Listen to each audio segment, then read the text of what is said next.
So, I've never really made a video like this before, going back to comment on an older video that I made, but I really felt like I needed to do that with my Sonic 3 and Mufasa reviews. I'm not really thrilled with how those turned out, and I don't think that my true thoughts and emotions and feelings about the movies really shone through. I went back and watched them, I wasn't thrilled with them, and also by the comments that I saw, people were not understanding what I was trying to say, so I was like, alright, well, let's make another video, we're gonna talk things through, and really clear some stuff up.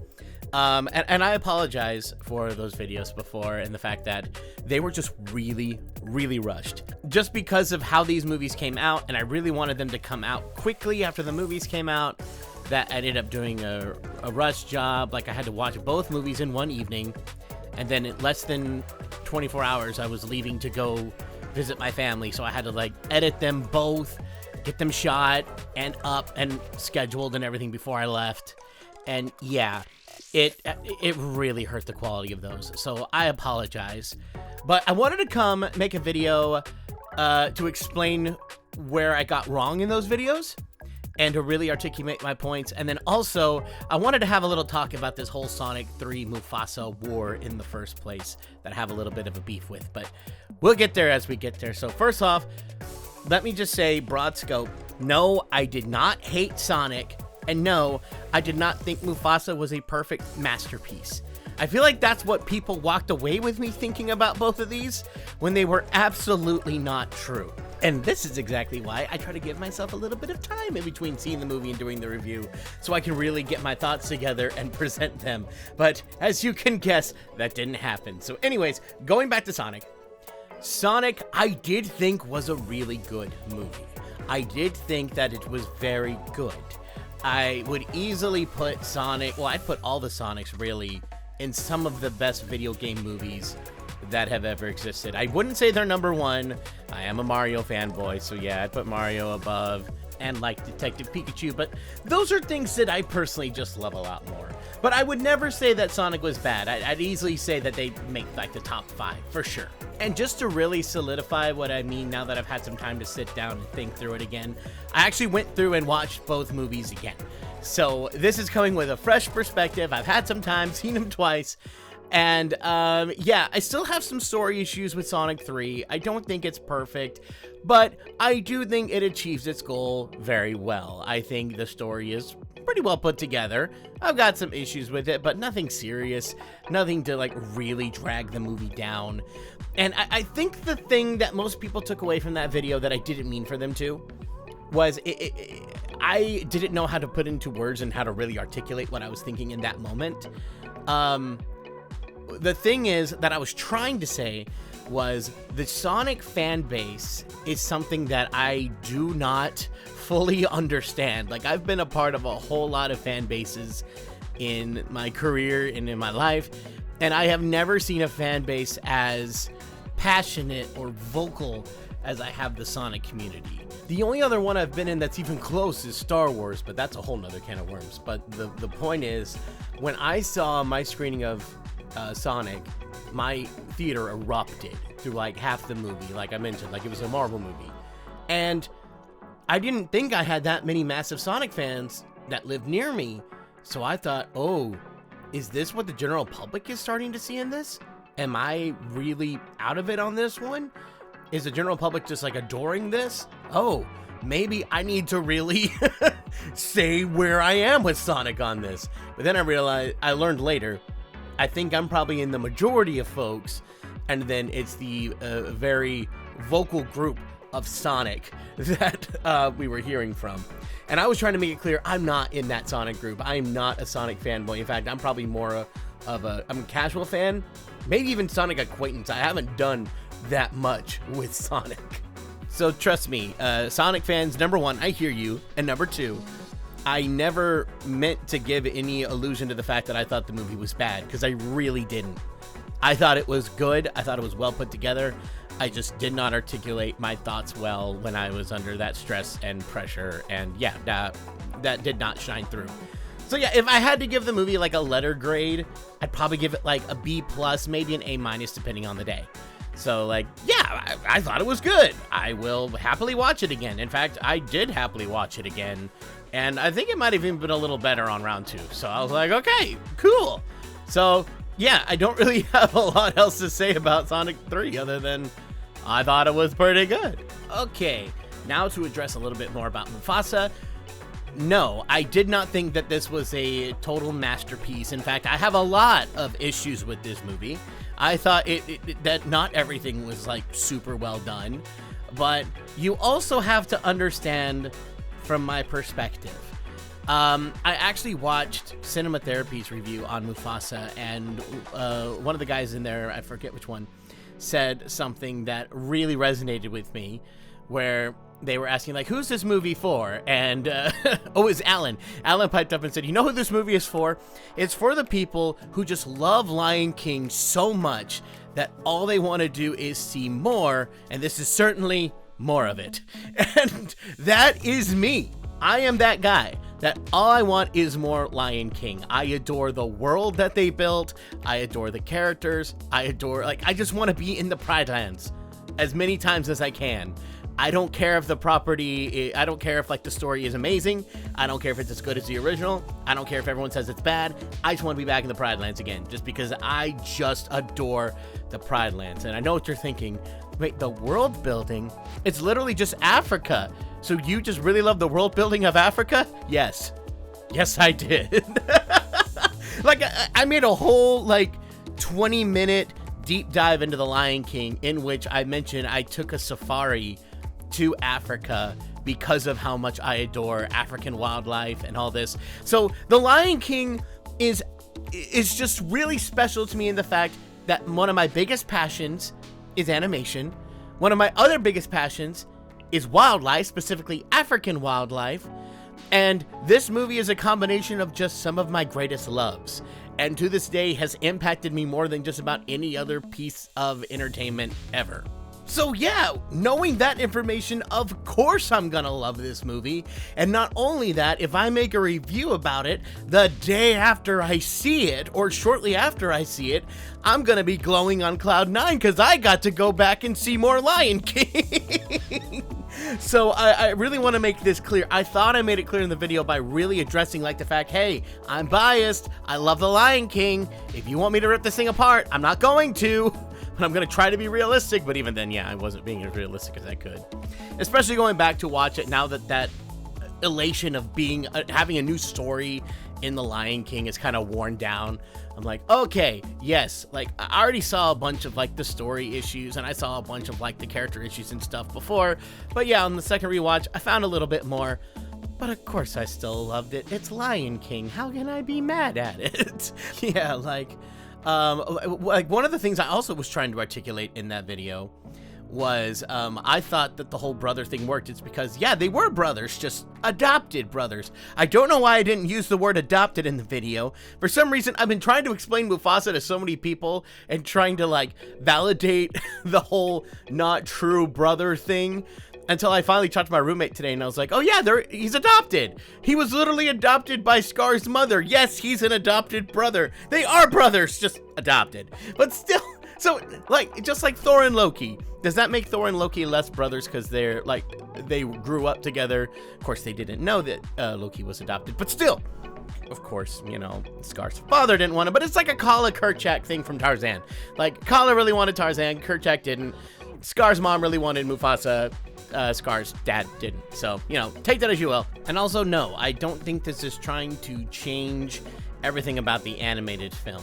I saw somebody make a comment about this, and I guess I was just under stress and not thinking, because, yeah, no, the live-action films do not mess with the animated ones. Like, they're in their own lore, they do their own thing, so yeah, this isn't necessarily the story that explains the animated Lion King, but it does do, I think it does a pretty good job of leading into the 2019 Lion King. So yeah, I don't know why I was so tired or stressed or something, as I actively like picked Mufasa and Scar to like put pictures up and explain my point with the animated ones. I edit my own videos, so I did that. I don't know why I picked those two, because as somebody mentioned that, I'm like, oh yeah, that was really poor choice on my end. I don't know why I did that. So yeah, no, this is not changing the lore of the animated Lion King, because yeah, if you include Lion Guard and all this other stuff, yeah, this movie does not fit in with that. But if we're comparing to the 2019 Lion King, yes, this fits pretty well. So yeah, I really wanted to make that point. And yeah, like some of the things didn't feel earned. There were some issues that I had with it. And yeah, the Bye Bye song, although the song I really like, the wording of bye bye and everything still doesn't sit right with me. But, you know, I still can't say that I disliked it or thought it was bad. Yeah, it wasn't great, and it's definitely not the best thing we've ever had in Lion King, but I wasn't expecting the greatest stuff we've ever had in Lion King. I wasn't expecting this to match the original animated film. I got over that years ago. You're talking to somebody who was around and a child when the second Lion King came out, and how distraught I was when I looked at it going, wow, this looks bad. I've come to grow to appreciate it over the years, and same thing with Lion King 1.5. But yeah, if I had to give it a letter grade, I'd probably give it an A-, and the only reason it's not lower than that is because of the Lion King element. There's an old phrase used in fishing that I think is really applicable here. To a lot of fishers will say, hey, the worst day fishing where you don't catch anything is still better than a regular day at work. And that's kind of what I'd say here. Yeah, it's not a great movie. It has a lot of issues, but you let me go back to The Lion King. It's still my favorite franchise, so I can't be that mad at it. Even the worst Lion King thing still has a lot of value for me. But I still stand by it's better than the 2019 Lion King film, and I will not budge from that. So if you hated the 2019 Lion King, I don't think this is going to change your mind. But if you liked it to any degree and you're curious about Mufasa, I think you might just find something there. Okay, so now I want to talk just a little bit about this whole Sonic 3 versus Mufasa war that the internet has decided we need to have. And I just want to say right off the bat, I'm not a fan of this war. Because it's like you have to love one and hate the other, and you've got to pick a side. Because this is not the first time there have been like 2 major event movies releasing on the same day. And up until now, they've been really fun. Like, you know, you had Barbenheimer, so everyone wanted to see Barbie and Oppenheimer. And then you had, like, Gladiator and Wicked that just happened recently. And yeah, everyone wanted to see both. Well, maybe not everyone wanted to see Gladiator, but I don't see anybody, like, getting mad at the Wicked people for not liking Gladiator or anything like that. But yeah, now they're just, it's like this war with this one. Like, you have to pick a side. What if I don't want to pick a side? I mean, I get it and I don't. Like, I get it on one hand. I get it that, like, Disney has really been in a bad place, like, the last 5 or 6 years. And I'm not gonna pretend like they haven't been. Even me, as a big Disney fan, I'm over here going, yeah, their stuff has been awful lately. But as somebody who actually stuck with them through the hard times, they're actually starting to make a bit of a comeback, in my opinion. Not a big one, but they're on their way. Like, did anyone else see Strange World in theaters? I did, and it was worse than Wish, y'all. I'm sorry, I legitimately thought it was. Because everyone freaked out at Wish, and I feel like that's when everyone started getting mad at Disney. But I'm like, yeah, y'all didn't see the other movies they were making that everyone forgot about. I thought they were way worse. But yeah, this year they had like Inside Out 2 that I thought was better. And I thought Moana 2, although not great and definitely not as good as the first one, was definitely better than Strange World or Wish. So in my vision, they seem to be getting better and better with every release. I'm like, okay, I think we're starting to get out of this slump. So I get it. Disney's been a really easy punching bag lately. And I've heard reports, although I can't find anything to really validate this, that apparently Disney stopped some theaters from showing Sonic or something along those lines. I've only been able to find a Reddit post and YouTube videos about it, so I don't think there's anything there, but just in case we find out that there was, I don't condone that. That's stupid if Disney did it, but I can't find anything to prove this. And then, yeah, even now, there's another thing that Disney released a trailer for Mufasa where they claimed to be the #1 movie in America, which they were not during their second week.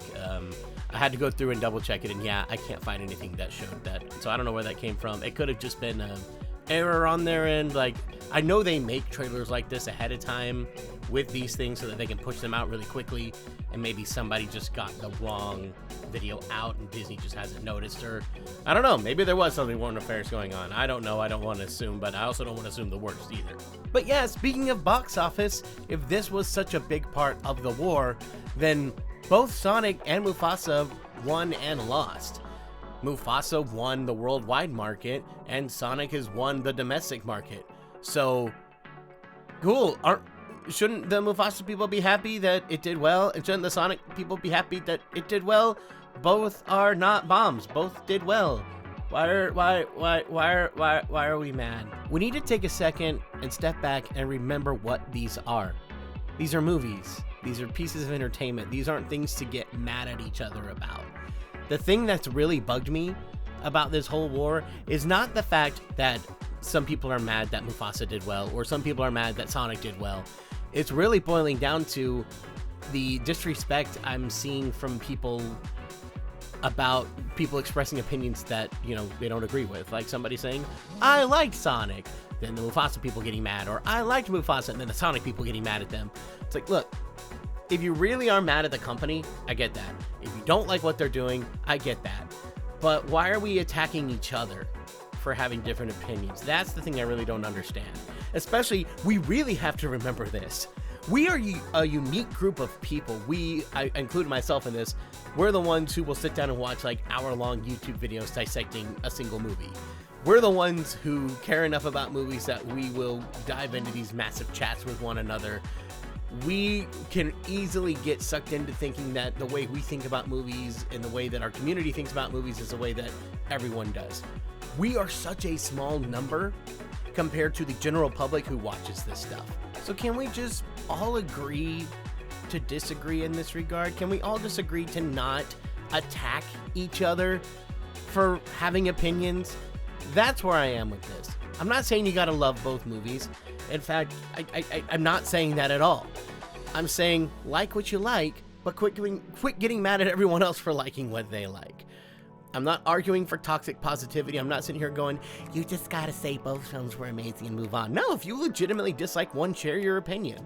But what we can't do is get mad at each other for expressing our opinions. We can't belittle each other by saying, oh, you hate this movie? Well, you must be an idiot. Or how can you like this movie? It was horrendous. You're a moron. You can't do stuff like that to each other, you guys. I'm just asking, can we politely agree to disagree and just say, you liked Mufasa? Cool. Or you like Sonic 3? Cool. You can state your opinion to the contrary if you want to, but, you know, can we just leave it at that? You know, and then I'll get back to just enjoying movies and talking about them, because I'd really like to get back there. So thank you guys so much for watching. If you made it all the way this far, I know I rambled for a while, but hope you guys enjoyed. Don't forget to like, comment, and subscribe. I will see you guys in the next one, and hopefully it'll be a little less of a serious topic. And I will see you guys later. Bye! And big thank you to all of my Patreons. Without you, this channel wouldn't be what it is today. Thank you so much.